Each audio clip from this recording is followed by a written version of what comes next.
Saya ini belum pernah jadi pengangguran ya teman-teman ya. Jadi sebelum saya bekerja di Hong Kong ya, dulu saya juga di Indonesia, di Cilacap tempat kota saya itu ya, saya juga bekerja ya teman-teman selama 7 tahun dulu ya di sebuah toko elektronik. Dan sebelumnya di toko elektronik 7 tahun itu dulu saya sudah melalang buana ke Jawa Barat ya, ke daerah Bandung ya, kerja di pabrik-pabrik itu, walaupun cuma sebentar-sebentar ya, karena saya tidak betah ya di sana ya teman-teman. Jadi saya pulang dan kemudian saya bekerja di toko elektronik itu, di toko kita ya namanya ya, di Cilacap. Itu dulu saya bekerja di situ selama 7 tahun sebelum ke Hong Kong. Sambil kita jalan OTW ke pasar ini sama nenek ya, terus saya melihat ini ada bunga cantik sekali ya teman-teman. Ini dikiranya nenek ini bunga kertas ya, ini asli nih teman-teman ya, saya pegang sendiri asli. Saya juga pencinta bunga ya teman-teman. Dulu itu saya suka banget merangkai bunga. Waktu SD SMP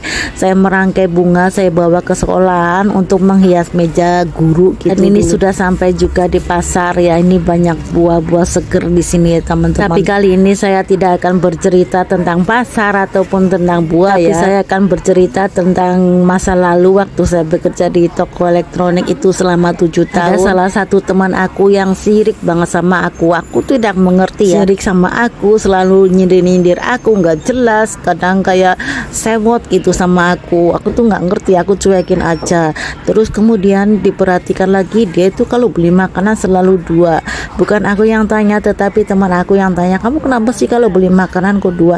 Ternyata yang satu itu untuk dikasihkan ke teman cowoknya ya. Dan cowok itu dekat sama aku. Kita walaupun dekat tetapi kita nggak pacaran ya.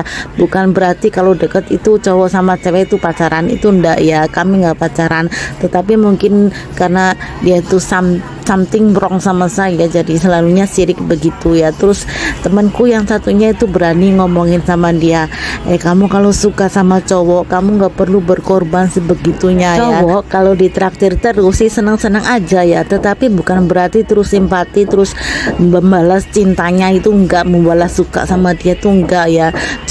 Aku cuma ketawa aja, walah ya itu ternyata beli makanan dua, selalunya dua itu ternyata buat kamu, walah dia itu ternyata suka sama kamu, pengen deketin kamu dengan cara berkorban, suka traktir-traktir kamu gitu. Waduh enak banget kamu jadi cowok ya, aku bilang gitu. Makanya dia itu kalau lihat aku tuh kayak orang sentimen gitu, suka nyindir, suka marah-marah nggak jelas kalau lihat aku.